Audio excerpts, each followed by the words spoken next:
Lenin was known not only as a theorist and politician, but also as an economist, and his main economic work was surprisingly prophetic. Let's move on to it.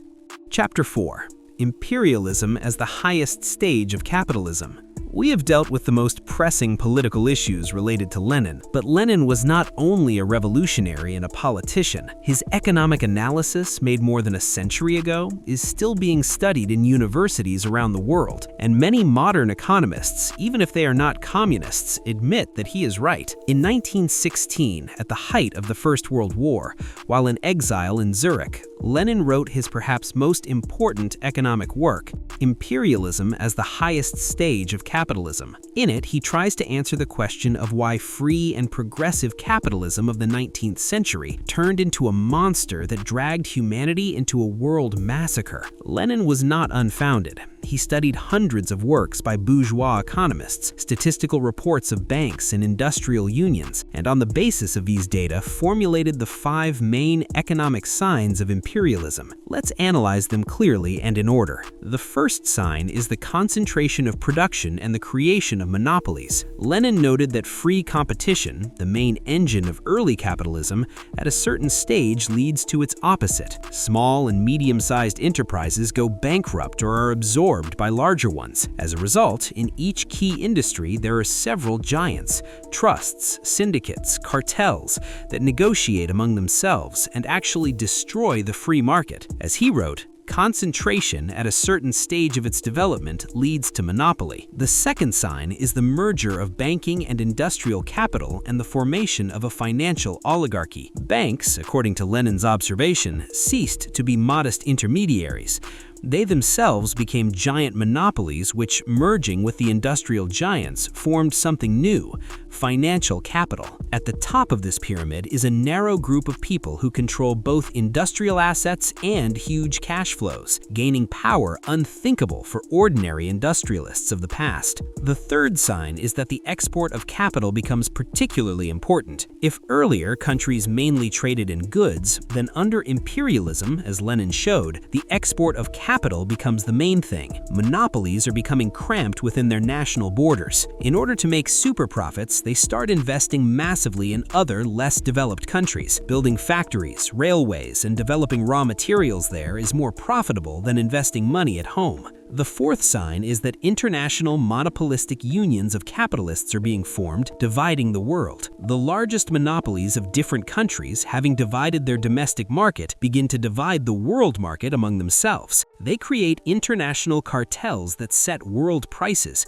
share markets and sources of raw materials. The world ends up in the hands of several giant corporate unions. And finally, the fifth sign is that the territorial division of the earth by the major capitalist powers has been completed. The economic division of the world, which was discussed in the previous paragraph, inevitably leads to a political, more precisely to a military political division. By the beginning of the 20th century, the free, unoccupied lands ended. The entire world was divided between several great powers. And now, as Lenin wrote, only a redivision of the already divided world is possible, which means that wars for colonies, for markets, and for sources of raw materials are inevitable. For Lenin, the First World War was just such a war, for the redivision of the world. Here are the 5 characteristics that Lenin identified in 1916. This was his diagnosis of the capitalism of that time. But the most striking thing is how accurately this diagnosis describes our world today. Let's take these 5 points and just look around. The first sign is monopoly. Lenin said that the free market, where there are many small shopkeepers, inevitably eats itself up. As a result, there are still a few giants in each industry that take everything. Let's remember, before in any city there were many small private shops, but now what? Each district has 1 or 2 huge retail chains that sell everything from bread to household appliances. These giants dictate prices, decide which products will be on the shelves and which will not, and it is impossible for small stores to compete with them. This is monopoly in its simplest and most obvious form. The second sign is a financial oligarchy. Lenin wrote that banks would cease to be just savings banks. What do we see today? There are several major banks that have so much money that they own shares in almost all the main enterprises of the country, in oil companies, in steel mills, and in the same retail chains. It is as if one very rich family owned not only all the shops in the city, but also the factories that produce goods for these shops. This is the financial oligarchy that controls the entire real economy through money. The third sign is the export of capital. Here is the simplest example that anyone who has worked in a factory can understand. Why did many enterprises that used to produce clothing, shoes, or electronics in our country suddenly close down? And on the market, there were exactly the same products, but sewn or assembled somewhere in China or Vietnam. Because it is more profitable for the plant owner to close production here, where you need to pay a decent salary and taxes, and withdraw your money, your capital, to a place where labor costs a penny. This is the export of capital in action.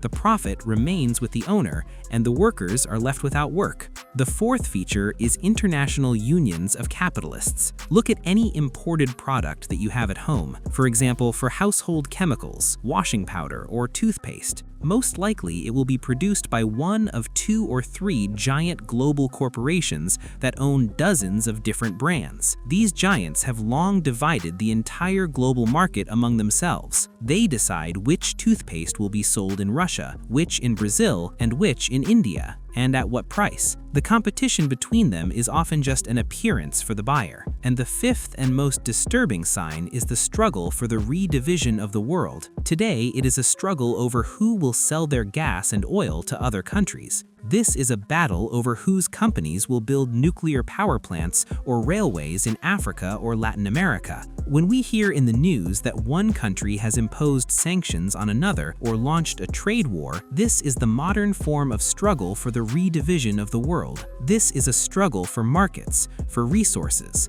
for economic influence, which is waged not only by armies, but also by economic methods. And now we want to ask you a question. Look at the world around you. It looks like Lenin really predicted everything more than 100 years ago. If you've watched up to this point, tell me, are there still those among you who still doubt his genius?